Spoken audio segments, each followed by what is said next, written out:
Hello students, अभी हम first chapter का केमिकल रिएक्शंस एंड इक्वेशंस का थर्ड टाइप ऑफ रिएक्शन देखेंगे, that is displacement reaction.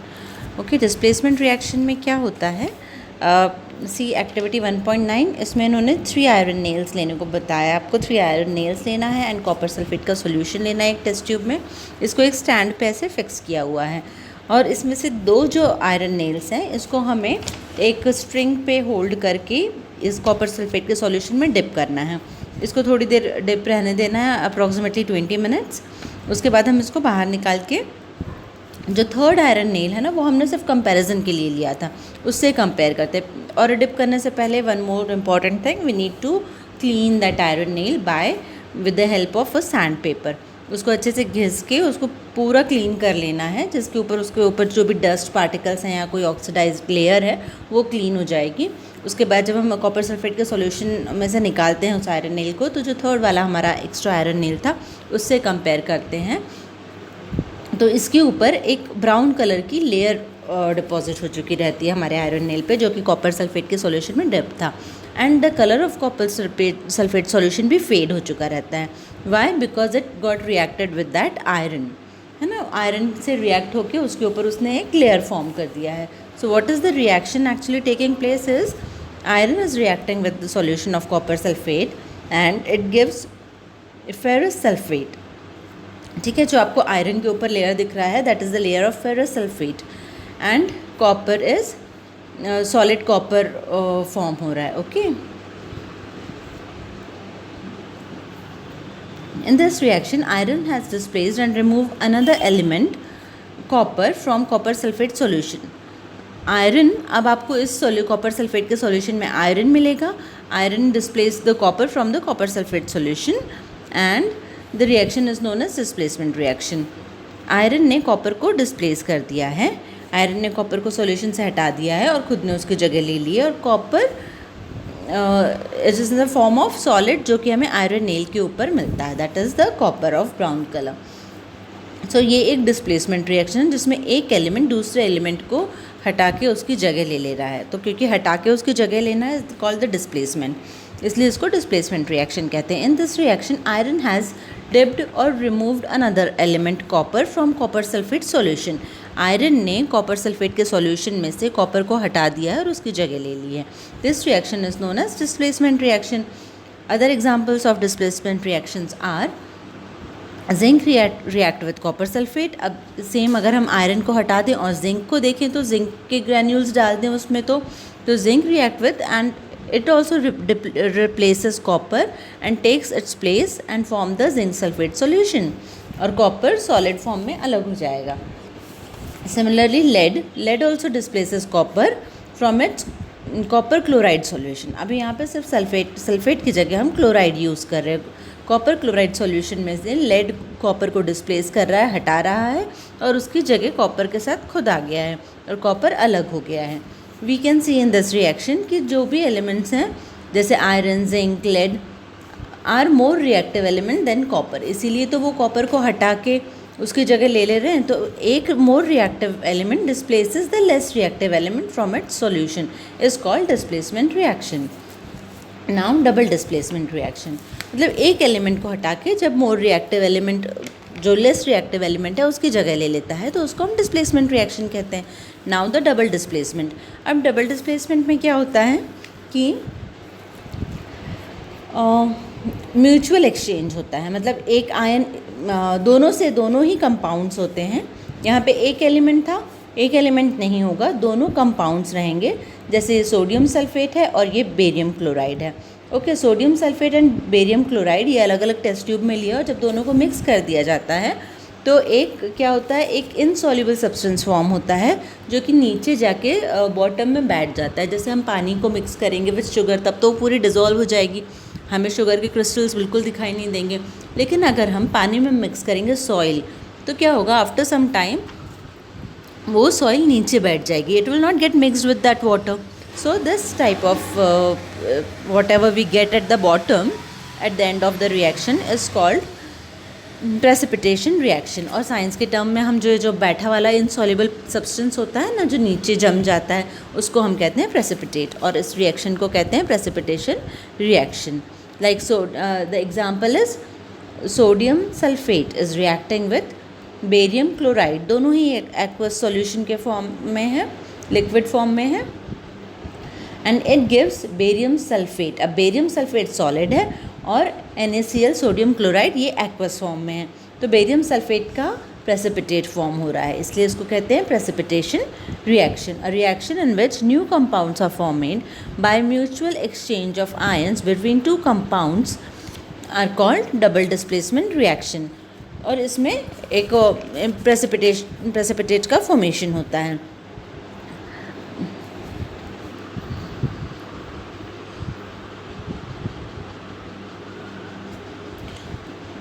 The white precipitate of barium sulfate formed by the reaction of sulfate and barium ion. The other product formed is sodium chloride, which remains in the solution. Such reaction in which there is an exchange of ions between reactants is called double displacement reaction. ठीक है, double displacement reaction यानी एक compound है उसमें exchange हो गया है ions का, इसलिए हम उसको डबल डिस्प्लेसमेंट कह रहे हैं. दो जगह से डिस्प्लेसमेंट हुआ है, इसलिए हम उसको डबल डिस्प्लेसमेंट कह रहे हैं. Now the last type of reaction is oxidation and reduction. So it is a important type of reaction. हाँ, इस टाइप की रिएक्शन है तो simple, but it is very important in terms of your exams. तो to understand this what they did, they took a copper powder in a china dish. China इस तरह के bowl को हम चाइना डिश कहते हैं. उसमें इन्होंने कॉपर लिया है, कॉपर पाउडर लिया है. जब इसको हीट करते हैं तो दिस कॉपर टर्न्स ब्लैक. ठीक है, थोड़ा सा ब्लैक लेयर इसके ऊपर डिपॉजिट होने लगता है, थोड़ा ब्लैकिश दिखने लगता है. ये बन जाता है कॉपर ऑक्साइड. ठीक है, ये बन गया कॉपर ऑक्साइड. अब कॉपर जब हीट के प्रेजेंस में रिएक्ट करता है ऑक्सीजन से और कॉपर ऑक्साइड फॉर्म करता है, मतलब ये कॉपर ऐड हो रहा है इसमें. ठीक है, कॉपर गेन्स ऑक्सीजन. कॉपर में क्या ऐड हो रहा है? ऑक्सीजन ऐड हो रहा है. Copper gains oxygen. So this gaining of oxygen is called oxidation. जब भी ऑक्सीजन ऐड हो रहा है या हाइड्रोजन रिमूव हो रहा है, in that case the reaction is called oxidation reaction. जब या तो ऑक्सीजन ऐड होगा या हाइड्रोजन रिमूव होगा, उस कंडीशन में हम इसको कहते हैं कि ऑक्सीडेशन रिएक्शन है. If hydrogen gas is passed over this heated material. अब इसी में जो कॉपर ऑक्साइड बन गया हमारा, इस कॉपर ऑक्साइड के ब्लैकिश जो हमारा बन गया था कॉपर ऑक्साइड CuO, इस कॉपर ऑक्साइड के ऊपर से जब हाइड्रोजन की गैस पास करते हैं तो इट विल अगेन टर्न, वापस से कॉपर ब्राउन कलर का हो जाता है और वाटर अलग हो जाता है उससे. सो व्हाट हैपन्स, इट अब ये ऑक्सीजन को लूज़ कर रहा है. ठीक है, ऑक्सीजन लूज़ कर दिया और वाटर हाइड्रोजन के साथ वाटर मॉलिक्यूल बना लिया. सो losing oxygen is called reduction. Either gaining of hydrogen or losing oxygen is called reduction. तो this is the reduction reaction. तो पहली वाली थी oxidation reaction, second is reduction reaction. If substance gain oxygen during reaction, it is said to be oxidized. If substance loses oxygen during reaction, it is said to be reduced. During this reaction, copper oxide is losing oxygen and being reduced. Hydrogen is gaining oxygen and being oxidise. इसमें hydrogen ने oxygen gain कर लिया तो ये oxidise हो गया. In other words, one reactant gets oxidise while the other get reduced during a reaction.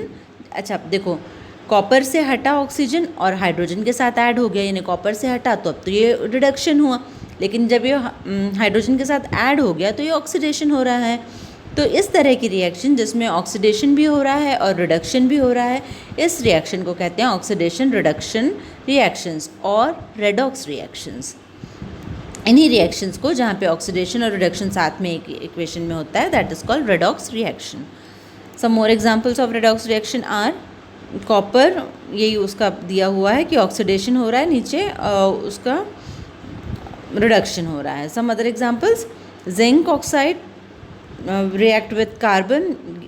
तब ये क्या होता है, कार्बन तो गेन करता है, carbon is getting oxidise, gain की oxygen, but zinc is getting reduced. इसमें ऑक्सीजन रिमूव किया है, loses oxygen, this is the reduction. and in case of carbon it is oxidation. So this is a redox reaction. And similarly the other reaction,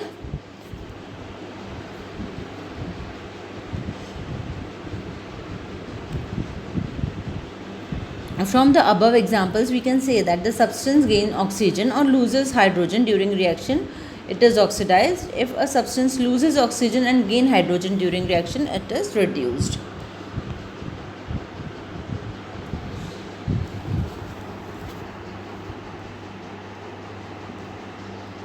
So जो ये पहला वाला reaction था, that is also a reaction when where a magnesium ribbon burns with dazzling flame in oxygen in the exchange of white substance magnesium oxide, the magnesium oxide being oxidized or reduced. तो magnesium oxide is being oxidized, इसमें क्या हो रहा है, magnesium oxide जो है oxidation हो रहा है उसका.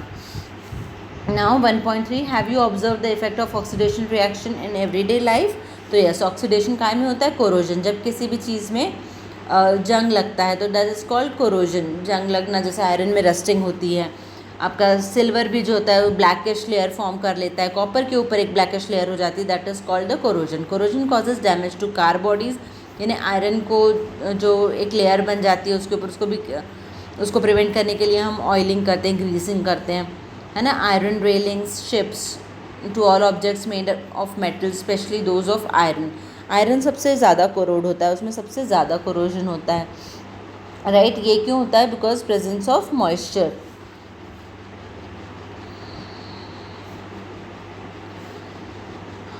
सो this is about the corrosion. And now corrosion is important. इसके और rancidity, this is the very important topic. ये हर साल पूछते हैं, every year they ask some question on this. इसमें क्या होता है, when fats and oils are oxidised, जब हमारे जैसे कोई भी फैट्स हैं या ऑयल्स हैं, ऑयल बहुत दिन से अगर रखा हुआ तो देखो उसमें से एक स्मेल आने लगती है, they become rancid.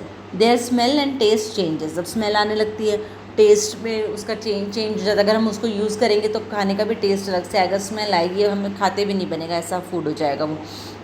So this is, जब ये ऑक्सीडाइज हो जाता है, फैट या ऑयल्स ऑक्सीडाइज हो जाते हैं, they become rancid.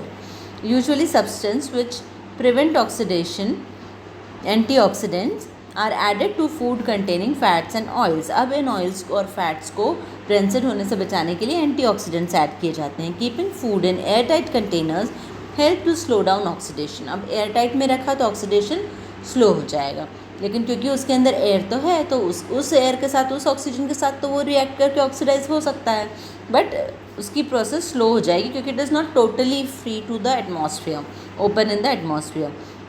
Keeping food